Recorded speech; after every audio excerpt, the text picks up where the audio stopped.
मैं तुरिया जा रहा ਸੀਗਾ ਤੇ ਇੱਕ ਇੱਥੇ ਬੜੇ ਸੋਹਣੇ ਸਿੱਖ ਵੀਰ ਨੇ ਮੈਨੂੰ ਫੜ ਕੇ ਖਿੱਚਿਆ ਤੇ ਉਹਨਾਂ ਤੋਂ ਹੀ ਗੱਲ ਸ਼ੁਰੂ ਕਰਦੇ ਹਾਂ। ਹਾਂਜੀ ਜ਼ਰਾ ਦੱਸੋ ਜੀ ਤੁਸੀਂ ਕੀ ਨਾਮ? ਮੈਂ ਪਰਮਜੀਤ ਸਿੰਘ ਸਨੋਂ ਅਮਰੀਕ ਸਿੰਘ। ਅਸੀਂ ਲੁਧਿਆਣੇ ਤੋਂ ਆਏ ਹਾਂ। ਪਹਿਲੀ ਗੱਲ ਅਸੀਂ ਬਾਬਾ ਨਾਨਕ ਜੀ ਦੇ 550 ਗੁਰਪੁਰਬ ਦੀ ਜਨਮ ਦਿਨ ਦੀ ਪਾਕਿਸਤਾਨ ਦੀ ਆਵਾਮ ਤੇ ਹਿੰਦੁਸਤਾਨ ਦੀ ਆਵਾਮ ਨੂੰ ਲੱਖ ਲੱਖ ਵਧਾਈਆਂ।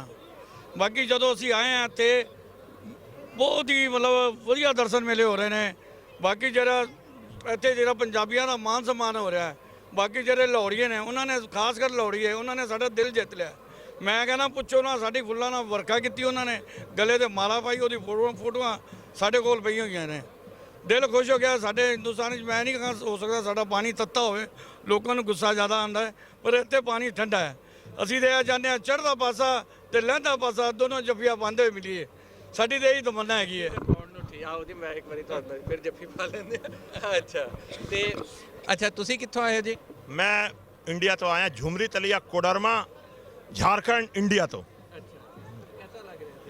आज मैंने ऐसा महसूस हो रहा है कि असि लोग पाकिस्तान च नहीं हिंदुस्तान च हैं। मैं सब तो पहले इमरान खान बधाई देना कि जिन्होंने इतना सुंदर इंतजाम किया।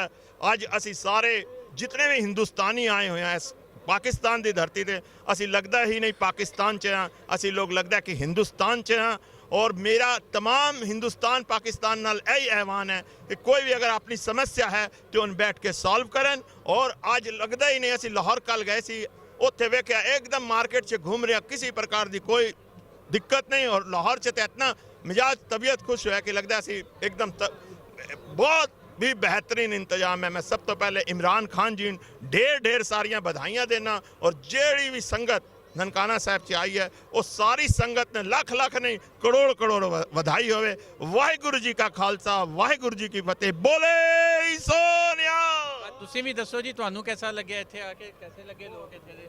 ਬਹੁਤ ਅੱਛਾ। ਮੈਂ ਇੰਡੀਆ ਤੋਂ ਫਸਟ ਟਾਈਮ ਆਈ ਹਾਂ। ਇੱਥੇ ਆ ਕੇ ਬਿਲਕੁਲ ਇੱਦਾਂ ਲੱਗ ਰਿਹਾ ਜਿੱਦਾਂ ਆਪਣੇ ਹੀ ਘਰ ਅਸੀਂ ਬੈਠੇ ਹਾਂ। ਬਾਬਾ ਨਾਨਕ ਸਾਡੇ ਜਿਹਦਾ ਪਿਤਾ ਜੀ ਹੈ। ਸਾਨੂੰ ਕੋਈ ਇੱਦਾਂ ਦਾ ਮਹਿਸੂਸ ਨਹੀਂ ਹੋ ਰਿਹਾ ਕਿ ਅਸੀਂ ਪਾਕਿਸਤਾਨ 'ਚ ਆਏ ਹੋਏ ਹਾਂ, ਬਿਲਕੁਲ ਨਹੀਂ। ਲੇਕਿਨ ਇਹ ਹੈਗਾ ਕਿ ਬਿਲਕੁਲ ਮਤਲਬ ਖੁਸ਼ੀ ਦੇ ਨਾਲ ਇੱਦਾਂ ਹੋ ਰਿਹਾ ਅੰਦਰ, ਤੁਹਾਨੂੰ ਦੱਸ ਨਹੀਂ ਸਕਦੇ। ਇਮਰਾਨ ਖਾਨ ਸਾਹਿਬ ਦਾ ਬਹੁਤ ਬਹੁਤ ਸ਼ੁਕਰੀਆ ਕਿ ਜਿਹੜਾ ਉਹਨਾਂ ਨੇ ਸਾਡਾ ਇੰਨਾ ਵੱਡਾ ਸੁਪਨਾ ਪੂਰਾ ਕੀਤਾ ਹੈ। ਬਹੁਤ ਬਹੁਤ ਸ਼ੁਕਰੀਆ। ਔਰ ਇੱਧਰ ਦੀ ਆਵਾਮ ਬਹੁਤ ਅੱਛੀ ਹੈ, ਬਹੁਤ ਮਤਲਬ ਦੋਨੋਂ ਮੁਲਕ ਅਗਰ ਮਿਲ ਕੇ ਰਹਿਣ। ਇਹ ਸਾਰੇ ਮੀਡੀਆ ਜੋ ਝੂਠੀ ਬੇਕਾਰ ਦੀ ਅਫਵਾਹ ਫੈਲਾਉਂਦੇ ਹੈ ਹਿੰਦੁਸਤਾਨ 'ਚ, ਇਹ ਨਹੀਂ ਹੋਣਾ ਚਾਹੀਦਾ, ਬਿਲਕੁਲ ਗਲਤ ਗੱਲ ਹੈ। ਆ ਕੇ ਅਸੀਂ ਪ੍ਰੈਕਟੀਕਲੀ ਦੇਖਿਆ ਹੈ ਕਿ ਇੰਨਾ ਅੱਛਾ ਮਾਹੌਲ ਹੈ, ਬਹੁਤ ਹੀ ਬੜੀਆ ਮਤਲਬ ਲੱਗਿਆ। ਦੋਨੋਂ ਮਿਲ ਕੇ ਬੈਠ ਕੇ ਮਸਲੇ ਹੱਲ ਕਰਨ। ऐसा कोई वो नहीं है, कोई लड़ाई नहीं है, कोई झगड़ा नहीं है। साड़ा मतलब मन बहुत खुश है। असी चाहते दोनों मुल्क एक हो जान, मतलब इदा ही प्यार नाल रहन। मतलब बहुत दिल च खुशी है, दस नहीं सकते दोनों। असी बहुत अच्छा लगा जी, शुक्रिया। ਤੇ ਤੁਸੀਂ ਵੀ ਦੱਸੋ ਜੀ ਤੁਹਾਡਾ ਕੀ ਵਿਚਾਰ ਹੈ? ਸਭ ਤੋਂ ਪਹਿਲਾਂ ਜੀ ਮੈਂ ਇਮਰਾਨ ਖਾਨ ਜੀ ਨੂੰ ਇੰਨੀ ਵਧੀਆ ਵਧਾਈ ਦਿੰਦਾ ਕਿ ਪਹਿਲਾਂ ਤਾਂ ਮੈਂ ਸਨ 1992 ਦੇ ਵਿੱਚ ਜਦੋਂ ਵਰਲਡ ਕੱਪ ਜਿੱਤਿਆ ਉਦੋਂ ਮੈਂ ਇਹਨੂੰ ਵਧਾਈ ਦਿੱਤੀ ਸੀ ਪਾਕਿਸਤਾਨ ਦੀ। ਅੱਜ ਜਦੋਂ ਬਾਡਾ ਬਾਰਡਰੋਂ ਲੈ ਕੇ ਪਾਕਿਸਤਾਨ ਦੇ ਵਿੱਚ ਆਏ ਫਿਰ ਰਹੇ ਹਾਂ ਜਿਵੇਂ ਅਸੀਂ ਆਪਦੇ ਗਾਂਵ ਵਿੱਚ ਫਿਰਦੇ ਨੇ, ਪਿੰਡ ਦੇ ਵਿੱਚ ਫਿਰਦੇ ਹੁੰਦੇ ਹਾਂ। ਪਿੱਛੋਂ ਅਸੀਂ 800 ਕਿਲੋਮੀਟਰ ਤੋਂ ਆਏ ਹਾਂ ਜੀ। ਜਦੋਂ ਇੱਧਰ ਬੜੇ ਹਾਂ ਸਾਨੂੰ ਇੰਨੀ ਵਧੀਆ ਸਿਕਿਉਰਿਟੀ ਨੇ ਸਾਡੀ ਇੱਜ਼ਤ ਕਰੀ ਔਰ ਇੰਨੇ ਵਧੀਆ ਸਾਡੀ ਸਵਾਗਤ ਕੀਤੀ। ਅਸੀਂ ਧੰਨਵਾਦ ਹਾਂ ਤੁਹਾਡੀ ਸਿਕਿਉਰਿਟੀ ਦੇ, ਪਾਕਿਸਤਾਨ ਦੀ ਆਰਮੀ ਦੇ, ਪਾਕਿਸਤਾਨ ਦੇ ਪ੍ਰਧਾਨ ਮੰਤਰੀ ਜੀ ਦੇ ਅਤੇ ਸਾਡੇ ਸਿੱਧੂ ਸਾਹਿਬ ਜੀ ਦੇ, ਜਿਨ੍ਹਾਂ ਨੇ 2 ਹੱਥ ਮਿਲਾਏ। ਮੈਂ ਕਹਿੰਦਾ ਇਹ ਜੰਗਾਂ ਇਹ ਹੱਦਾਂ ਸਾਫ਼ ਕਰਕੇ ਸਾਰਾ ਕੁਝ ਖੋਲ੍ਹਿਆ ਜਾਵੇ, ਇੱਕ ਦੂਜੇ ਨੂੰ ਮਿਲੀਏ, ਬਹੁਤ ਪਿਆਰ ਹੋਵੇ। ਧੰਨਵਾਦ ਬਾਬੇ ਨਾਨਕੀ ਦੇ ਜਨਮ ਦਿਨ ਦਾ, ਧੰਨਵਾਦ ਤੁਹਾਡੇ ਪਾਕਿਸਤਾਨ ਦਾ ਸਾਰਿਆਂ ਦਾ ਹੀ। Thank you very. ਪਾਕਿਸਤਾਨ ਨੂੰ ਬਹੁਤ ਬਹੁਤ ਵਧਾਈਆਂ ਅੱਜ ਦੇ ਗੁਰੂ ਨਾਨਕ ਬਾਬੇ ਦੇ ਜਨਮ ਦਿਨ ਦੀਆਂ।